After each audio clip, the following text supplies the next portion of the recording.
I knew something in my life had shifted the moment I opened the jewelry box and found empty spaces where generations of my family used to shine. It was not the missing pieces that broke me, but the realization that someone I loved had traded my history for a stranger's approval. That kind of wound does not shout. It sinks deep, leaving a quiet fracture that changes everything.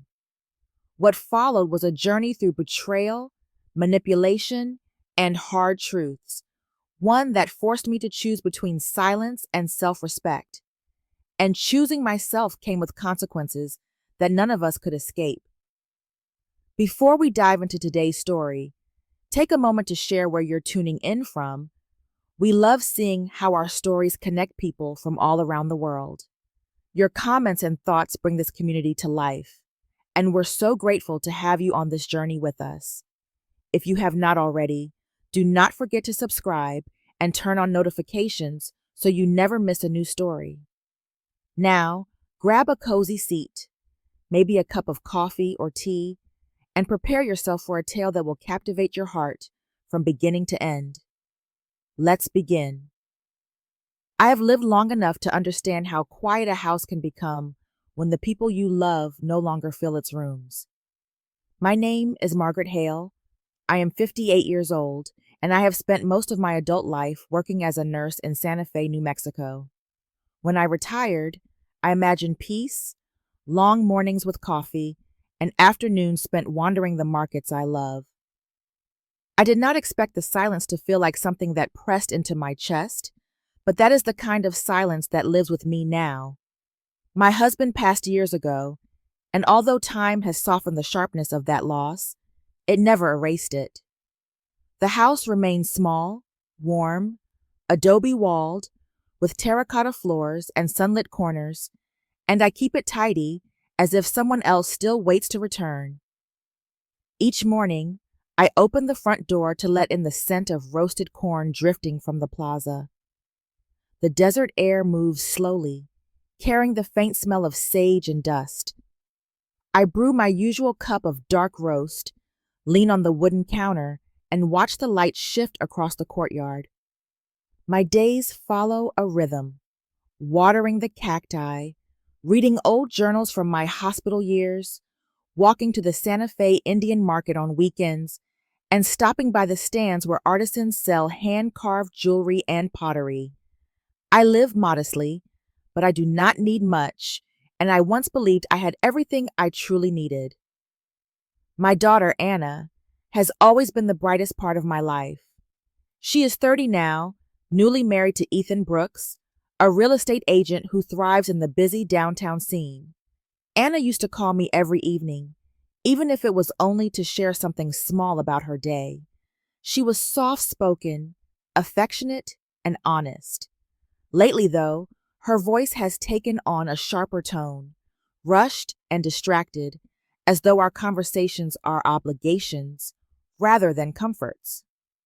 I remind myself that marriage changes people, but some changes I cannot ignore. Part of that shift began when she became close to her mother-in-law, Helen Brooks. Helen is everything I have never been: glamorous, polished, constantly surrounded by admirers and expensive accessories. She moves through social circles with practiced ease, wearing designer scarves and jewelry that sparkle even in the shade. When she enters a room, heads turn. When I enter a room, most people barely notice.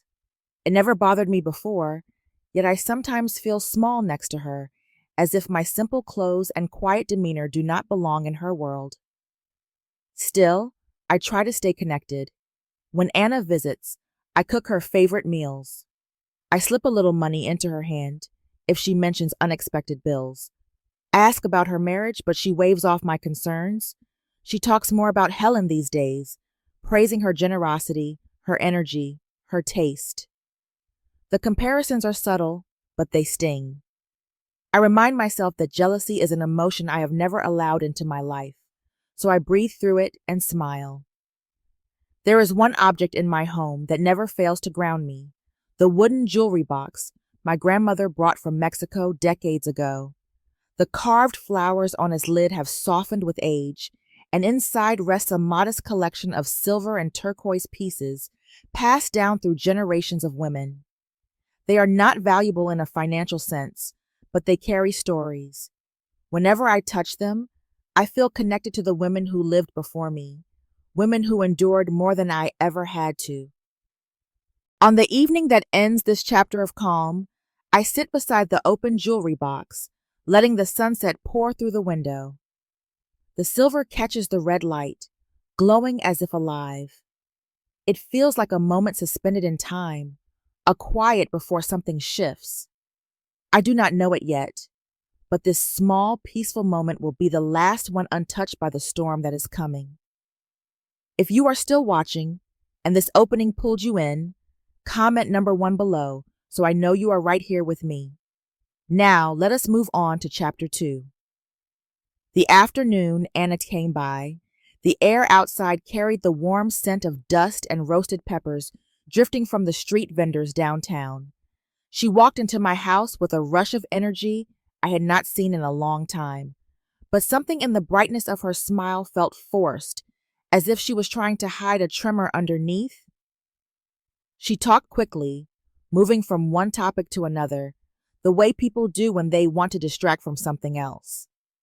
Most of what she shared that day revolved around her mother-in-law, Helen, and how wonderful, supportive, sophisticated, and elegant she was. I listened without interrupting, but inside I felt a small shift, the same shift you feel when a familiar room suddenly looks different, even though nothing has moved. When she finally slowed down, Anna mentioned that she had bought a gift for Helen. Her voice softened with pride as she described it, a rare and very expensive Hermes Kelly bag that she had chosen carefully, calling it the perfect gesture for the woman who has been like a second mother. The words stung, even though she did not mean them to be cruel. I tried to keep my expression steady while inside my thoughts jolted. I wondered how she managed to afford such a luxury. She and Ethan often struggled with bills, and she had asked me for help more than once during the past year. It did not add up, but I swallowed the questions, choosing instead to observe her face, her gestures, and the restlessness that pulsed beneath her excitement. Later, when she stepped into the living room to take a call, I wandered into my bedroom and lifted the lid of the jewelry box out of habit. The familiar wooden hinge creaked softly, the same sound I had heard since childhood, but this time my breath caught. The silver bracelet that had belonged to my grandmother was missing. I sifted through every compartment, moving aside rings wrapped in cloth, turquoise earrings, and a pendant I had not worn in years. The bracelet was not there. A cold heaviness settled across my shoulders. That piece had survived generations, and I guarded it carefully because it reminded me of the women who came before me, their sacrifices, their resilience, and their quiet strength.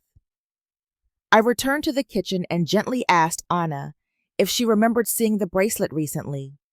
She shook her head too quickly and said that I probably misplaced it. The tone of her voice did not match the softness she used to have. It sounded like someone trying to rush past a door they did not want to open. I did not press her. The silence that followed was thick, and the distance between us felt wider than the table she sat behind. Over the next few days, I tried to focus on my normal routines, but the missing bracelet stayed at the edge of every thought. Then an email arrived from a pawn shop downtown with the subject line, "Items you might want to reclaim." I opened it, expecting a mistake, but the photographs showed pieces identical to several from my collection. My pulse quickened. I stared at the images, zooming in, checking the patterns and the silverwork I knew as well as my own hands. There was no doubt. The items were mine. The realization did not crash in suddenly. It spread slowly, like ink sinking into paper. I stood in the quiet of my kitchen, letting the truth settle. Something had been taken from me, not just a bracelet, but a piece of trust. I closed my eyes and breathed deeply, preparing myself for what would come next. The sun outside was still warm, still golden, but inside my chest, the shadows had begun to gather. If you are still watching and the tension is starting to build for you, comment number 2 below to let me know you are following closely. Now, let us move on to chapter 3. I remember the night everything began to tilt, the night when the ground under my feet shifted without warning. It happened at Helen's birthday celebration, held in an upscale private room at a country club on the outskirts of Santa Fe. The chandeliers cast a soft golden glow across crisp white tablecloths, and the guests carried themselves with the confidence of people who believed they owned the room. Their conversations floated through the air like rehearsed lines, filled with talk about investments, gallery openings, and winter homes in Oregon. I felt like an intruder the moment I stepped in, someone who had stumbled into a world that did not belong to her. I stood near the back, observing everything with a mix of discomfort and curiosity. My life had always been simple, rooted in modest choices and honest work. The contrast between that and the lavish world Helen lived in felt harsh and unkind, like a reminder that I was drifting farther from the life I once understood. A couple glanced at me, their eyes full of polite confusion, as if trying to guess who I was and why I was there. I inhaled slowly, trying to steady myself. Helen made her entrance shortly after. She wore a deep emerald dress that shimmered with each step, and she carried herself with the assurance of someone accustomed to admiration. People turned toward her as if she were the sun around which the room revolved. She thrived in that attention, lifting her chin slightly as she accepted every compliment with a pleased smile. I watched her closely, searching for something human beneath the polished surface. Then it happened. Helen lifted an elegant Hermes Kelly bag for everyone to admire. Her gesture was graceful but deliberate, a performance for her audience. She announced that Anna had bought it for her. My stomach tightened. The bag cost more than anything I had ever purchased in my life, and I knew my daughter's income could not support such extravagance. The room filled with admiring murmurs, but all I could hear was a slow, growing thud in my chest. I looked at Anna. She stood beside Helen with a forced smile that flickered at the edges. Her eyes were bright, but not with happiness. There was strain behind them, tension she could not hide. Helen then added proudly that Anna appreciated her more than anyone else, more than any ordinary mother. The words cut clean and deep, but I kept my expression still. The humiliation was private, lodged beneath my ribs. When I returned home that night, the house greeted me with silence. I opened my laptop and reread the message from the pawn shop. The description matched my jewelry exactly. My hands trembled slightly as I called the store. The manager confirmed that the seller was Anna Brooks, and the items had been sold in a hurry. The truth settled heavily over me, draining the air from my lungs. I did not confront Anna. Not yet. Instead, I contacted a private investigator named Mark. I needed clarity before emotion could cloud my judgment. In his preliminary report, he explained that the pawn shop funds had been withdrawn almost immediately.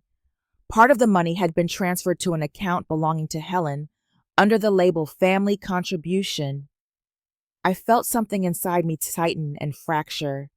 It was not just the theft, but the alliance forming behind my back. That night, I stared at my reflection in the bathroom mirror. My face showed the weight of years, but my eyes carried something stronger: resolve. I whispered to myself that I would uncover the truth completely, no matter how painful it might be. If you are still watching and these twists are keeping you hooked, comment number 3, so I know you are still here. Now, let us move on to chapter 4. The morning after Helen's birthday celebration arrived with a strange stillness that settled over my home like dust that refused to be brushed away. I brewed a pot of coffee the way I always did, measuring the grounds carefully, listening to the slow drip of the machine. yet even the familiar scent failed to calm my thoughts. The image of Helen lifting that expensive bag lingered in my mind, along with the knowledge of where the money had come from. My jewelry, my memories, my daughter's betrayal. The thoughts pressed against my ribs as I moved through the house, watering plants that had never seemed so silent. By noon, I had resolved that confronting Anna directly would be the wrong approach. I feared that anger or disappointment would push her further into whatever influence Helen had over her. I wanted to understand before raising my voice, wanted to reach the girl I raised with patience and affection. I decided that a gentle approach might reveal something. I invited her to dinner that evening, hoping that a familiar space would soften the distance between us. Anna arrived right on time, but the moment she stepped through the door, I felt the shift in her presence. Her shoulders were tense, her eyes dim, and she moved through the room like someone carrying a heavy, invisible burden. The dinner table felt colder than usual. I spoke about simple things at first, memories of her childhood, small stories meant to remind her that she once confided in me easily. She responded politely, but there was an emotional distance that I could not cross, as if she were answering from behind a locked door. I attempted a careful question about whether her finances were stable. I phrased it gently, without accusation, hoping she might offer something. Her answer was smooth and firm. She said that everything was fine. The way she avoided my eyes told me otherwise. My heart ached, not only because she lied, but because she felt she had to hide the truth from me. When she left after dinner, I remained seated at the table long after the door closed behind her. The candles had burned low, and the silence in the room felt like an accusation. My first attempt had failed. I had reached for her with softness, and she had stepped back even further. I turned to the only other source of answers available to me. The following afternoon, I called Mark, the private investigator, hoping he had uncovered more. His report was unsettling. He described unusual financial movements in Anna's accounts, repeated transfers to Helen, large withdrawals made in haste, and several payments to a consulting service that appeared suspicious. I listened with a knot forming in my stomach, realizing that this situation was more than a single impulsive choice. It suggested a pattern, a connection, a form of dependence that I had not seen before. The thought that Helen might be manipulating Anna financially or emotionally haunted me for the rest of the day. I needed to try again, needed to reach her somehow. I invited Anna to take a walk with me in the park near my home, imagining that sunlight and open space might help her breathe more freely. She declined, saying she had promised to meet Helen. Her voice was neutral, but the name felt like another wall being built between us. I returned home as the sun dipped beneath the horizon, casting long shadows across the living room floor. I sat on the sofa and felt the weight of failure press into my bones. Every gentle attempt I had made had fallen apart, yet beneath the despair, a spark of determination remained. I would keep trying. I would uncover the truth, no matter how deeply it was buried. If you are still watching and feeling the pressure rising, comment number 4 below, so I know you are with me. Now, let us move on to Chapter 5. I arrived at Anna's apartment late in the afternoon, when the sky outside was heavy with clouds that looked ready to release rain. The elevator ride felt endless, each passing floor tightening the knot in my stomach. I carried a folder pressed to my chest, filled with every piece of evidence I had collected: the pawn shop receipt, the email, the photographs, and Mark's report. When the door opened, the scent of a recently cooked meal drifted into the hallway, but it did nothing to calm the unease that pulsed through me. Inside, the apartment felt smaller than usual, as if the walls had quietly moved inward. The steady hum of the air conditioner filled the silence, and I could hear faint traffic noises from the street below. Anna walked out from the kitchen, wiping her hands with a towel, unaware of what I had brought with me. For a moment, I hesitated. I looked at her face, her tired eyes, the tension in her jaw, and I wished the truth were something softer, something that would not break her. But the truth was all I had left to give. I set the folder down on the dining table and opened it slowly. The crisp paper made a sharp sound that seemed to slice through the quiet. Anna's expression shifted instantly. Her eyes widened, her breath quickened, and she reached for the folder, but stopped halfway, as if afraid of what she might see inside. I explained where the documents came from and how the pieces fit together, speaking in the calm, deliberate voice I had learned during my years in nursing, the voice meant for the moments when emotions ran dangerously high.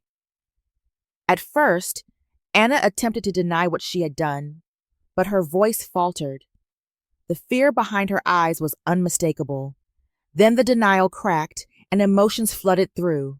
She broke down, tears running freely as she tried to justify her choices. She said that Helen told her the jewelry represented the past, that she needed to move forward, that keeping old things would hold her back. The words sounded rehearsed, like something she had been taught to believe rather than something she felt. Before I could respond, the front door opened and Helen walked in as if she owned the place. She paused only briefly when she saw me, then continued with the confident stride of someone who believed she had nothing to fear. Her eyes hardened when she noticed the papers on the table. The temperature in the room seemed to drop. She brushed off every accusation with a smoothness that bordered on arrogance, shifting blame toward me, toward Mark, toward anyone but herself. Ethan stepped in then, siding with his mother, accusing me of creating unnecessary drama. The argument escalated quickly. Helen's words cut sharply, full of insinuations and twisted interpretations. I felt cornered, like I was trapped in a room where truth no longer mattered. When I could no longer tolerate the attack, I spread the documents across the table for everyone to see. Silence fell like a curtain. Anna stared at the evidence with trembling hands. Ethan's jaw clenched. Helen's composure slipped, if only for a second. That was when Mark arrived. I had called him earlier, sensing that the confrontation might spiral. He stepped inside calmly and laid out the final piece. Evidence that Helen had manipulated another daughter-in-law years before, pushing her into debt through similar patterns of influence. The revelation struck the room with the force of a sudden storm. Helen snapped. Her anger erupted in a wave of accusations and raised voices. She stormed out, shaking with fury, leaving chaos behind her. Anna sank into a chair, sobbing without restraint. I stood still, surrounded by the remnants of a family breaking apart, knowing that the battle I had tried to avoid had finally arrived. The night after the confrontation felt heavier than any night I had lived through in years. When I stepped into my house, the quiet did not comfort me the way it usually did. It pressed down instead, settling on my shoulders like a weight I could not shake off. I set my purse on the table and sat in the dim glow of the kitchen light, replaying every moment from Anna's apartment. The folder of evidence still felt warm in my hands, as if it carried the remnants of the chaos it had unleashed. I had seen fear in my daughter's eyes, confusion in her trembling hands, and a terrible sense of loyalty pulling her in the wrong direction. I sat there for a long time, struggling with the truth I no longer had the privilege to avoid. I was a mother who had been betrayed, but I was still a mother. That meant protecting Anna, even from herself, even when it broke something inside me. Yet protecting her now required more than patience and softness. It required a decision that would change everything. Pursuing justice, not to punish her, but to pull her out of the shadows she had fallen into. By morning, after barely any sleep, I met Linda at her office. The room smelled faintly of paper and coffee, and the windows looked out onto a busy street where life carried on without hesitation. Linda listened carefully as I described the confrontation, and then she laid out the steps ahead with the clarity of someone who had walked this path many times. Her logic was steady and precise. She explained the need for a formal demand for repayment, documentation for law enforcement if it became necessary, and a careful record of every item, every date, and every exchange that could support my case.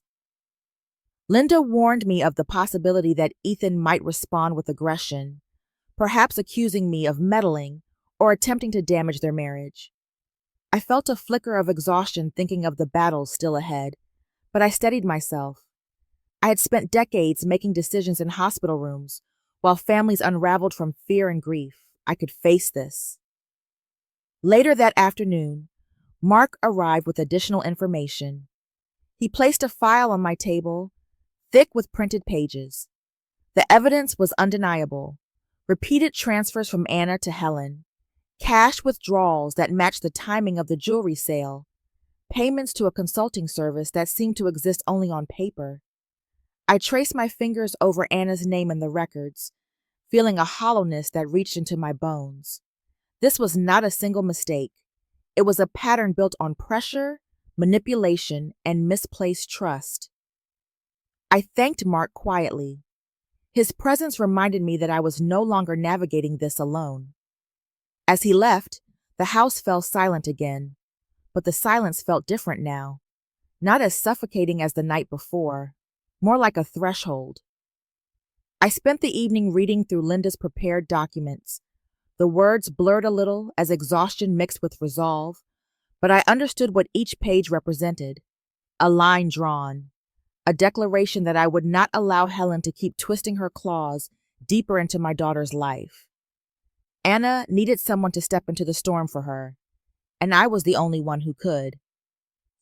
When the moment came, I lifted the pen and signed my name. My hand trembled, but the movement was steady enough. I whispered a small promise to myself. I did not do this to hurt Anna. I did it to save her. The decision was made. There was no turning back. If you are still watching, and this turning point hits you hard, comment number 6 below to let me know you are still here. Now let us move on to Chapter 7. The letter went out 3 days after I signed the paperwork. I imagined it leaving Linda's office, tucked inside a crisp envelope, carrying the weight of everything that had been broken. When she confirmed it had been delivered to Anna and Ethan's mailbox, my stomach tightened. It was a step that could not be undone. I sat at my kitchen table, hands wrapped around a mug that had long since gone cold, and pictured their faces when they opened it. I did not feel triumph. I felt the heavy ache of a mother who had chosen the harder path. It did not take long for whispers to travel across Santa Fe. Our community is not small enough to feel suffocating, but not large enough to keep secrets buried. A reporter called my phone one morning, asking about a family property dispute. I hung up immediately, but her voice followed me through the day. Shame and fear mingled in my chest. The life I had guarded so carefully was slowly being taken apart by forces I had never wanted to engage with. Helen's world began cracking next. Investigators contacted her regarding irregularities in her financial records. They asked questions about the deposits that came from Anna, the pattern of small but frequent transfers, and the timing of the money that lined up with the jewelry sale. Helen's response was silence. She withdrew from her social circles, stopped attending gatherings, and canceled events she had once hosted with pride. The woman who had commanded rooms now hid from them. Ethan did not fare well either. Rumors spread in the real estate community about questionable financial ethics, and several clients hesitated to continue working with him. I heard about it from someone at the market, someone who whispered the news with the kind of tone reserved for gossip that feels both shocking and delicious. I walked away without responding. Their downfall was not my victory. It was simply the fallout of choices that had finally caught up with them. Anna suffered most. One evening, she parked her car in front of my house and sat there for nearly an hour before finding the courage to come to the door. Her eyes were swollen. her face pale, and her spirit crushed beneath the weight of everything unraveling around her. She apologized, but the words trembled with confusion and guilt. I wanted to pull her into my arms, to protect her from the storm she helped create, but Linda's advice echoed in my mind. Too much comfort too soon might push her back toward Helen's influence, so I listened, offered quiet reassurance, and allowed space where comfort used to live so easily. Later that week, a woman from Colorado contacted me. She had once been married to Helen's older son and had lived through a similar ordeal. She described the same patterns of manipulation, the same financial pressure disguised as affection, the same emotional traps. As she spoke, I felt an ache in my ribcage. I was horrified for her, but also oddly relieved to know I had not imagined the danger Helen posed. Others had lived it too. When the police requested formal identification of the jewelry pieces, I examined each photograph carefully before signing the documents. Seeing the items laid out in sterile images stabbed at something deep inside me. They were pieces of my history, pieces of women who came before me. Losing them felt like losing a part of myself. People in town began to take sides. Some praised me for standing up for my rights. Others muttered that I was too harsh with my daughter. Their voices swirled around me like conflicting winds, but I held steady. I knew the cost of silence. At sunset one evening, I stood at my window and watched Santa Fe glow with a deep, warm orange. The sky looked bruised yet beautiful. I felt exhausted, carved hollow by the events of the past weeks, but a quiet certainty remained. These consequences were painful but necessary. If this storm was what it took to pull Anna out of Helen's grasp, then I would weather it all. The weeks that followed felt quieter, not because life calmed down, but because everyone involved seemed to move more slowly, as if recovering from a storm that had torn through their homes and left their foundations exposed. Anna began taking on extra shifts at work, and there was a tired determination in her face each time she stopped by to drop off a small envelope with a payment toward the debt she owed me. She apologized in a soft voice, and although the words were few, the weight behind them was unmistakable. I watched her walk back to the bus stop after each visit, her shoulders hunched, her steps heavy. Selling her car had been the first step she took toward repairing the damage. It hurt to see, but it also signaled a kind of growth she had never shown before. Meanwhile, Helen's world fractured in ways that once seemed impossible. Investigators continued unraveling her finances, and the sheen of glamour she had once worn like a second skin began to crack. Friends who had crowded around her at parties quietly drifted away, unwilling to be associated with someone under civil investigation. There were no more expensive luncheons, no social functions, no dazzling performances of affluence. Helen retreated into silence, not out of humility, but because the spotlight she craved now made her vulnerability visible to everyone. During this time, Linda worked tirelessly to develop a plan that would limit the emotional damage while ensuring accountability. She arranged for a potential out-of-court agreement. Anna would repay the value of the jewelry in structured installments and enroll in a financial recovery program. Helen would accept her share of responsibility by acknowledging, in writing, her involvement in the manipulation that led to the loss. It was not everything justice could have demanded, but it was the path that offered the most healing for Anna. I agreed to it with a mixture of relief and sorrow. Therapy sessions soon followed. I sat beside Anna in a softly lit room with golden walls and shelves filled with books about relationships, trauma, and recovery. The counselor guided us through discussions that touched on vulnerability, influence, and the subtle ways manipulation can be disguised as affection. I listened as Anna spoke haltingly about her longing to feel valued, her fear of disappointing people, and the emptiness she had buried beneath polite smiles. She described how Helen's praise felt intoxicating at first, how the older woman made her believe she was special while slowly pushing her to separate herself from me.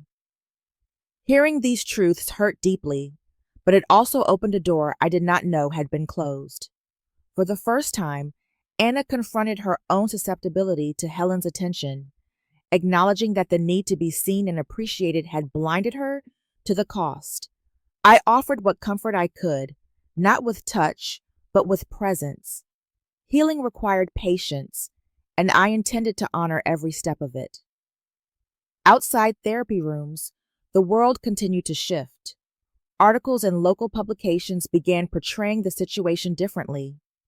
Journalists highlighted patterns of manipulation in Helen's behavior rather than framing the story as a simple family dispute.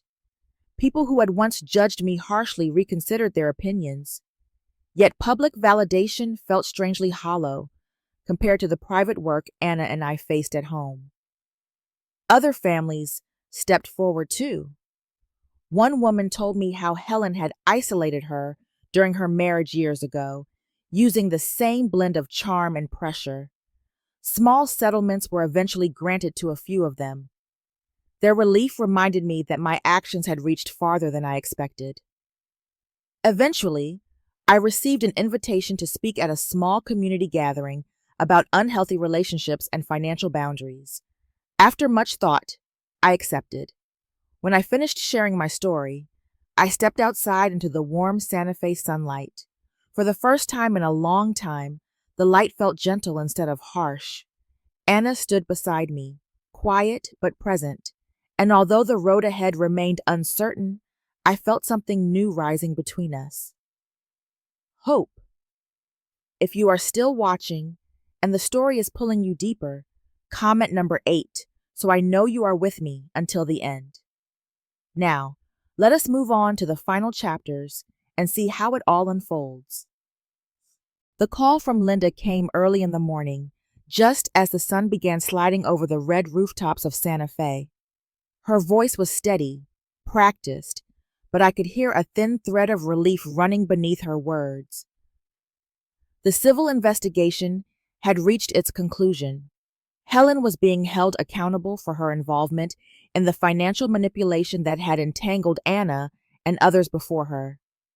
As I listened, a strange mix of emotions rose within me. There was relief, yes, but also a sadness I had not anticipated.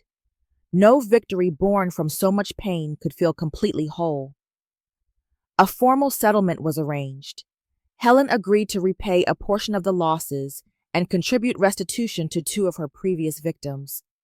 She also forfeited several social privileges she once held tightly.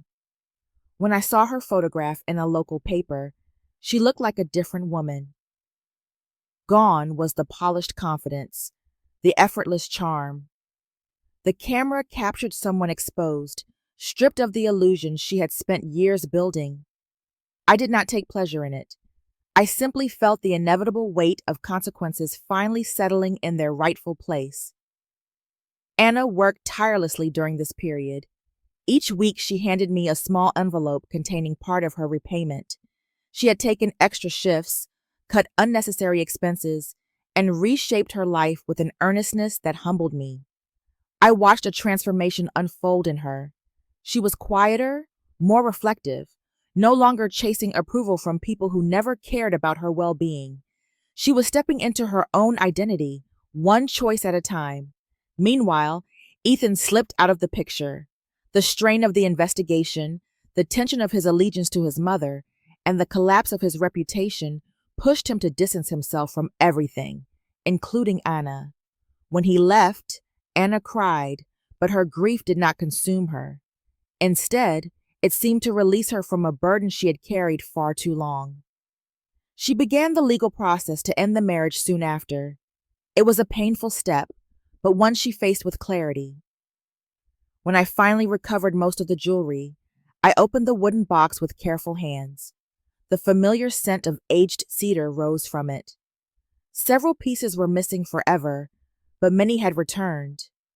I lifted the silver bracelet and felt a soft ache in my chest. This time, though, the ache did not come from loss. It came from understanding how close I had come to losing something far more important than the bracelet itself. Life slowly regained rhythm. I returned to the markets, spent quiet mornings with coffee, and volunteered at community events again. Yet nothing was quite the same. I carried new wisdom, new boundaries, and a deeper appreciation for the fragile lines that held a family together. Anna and I continued our therapy sessions. Each conversation helped heal old wounds and build a more honest relationship. Progress was slow, but it was real.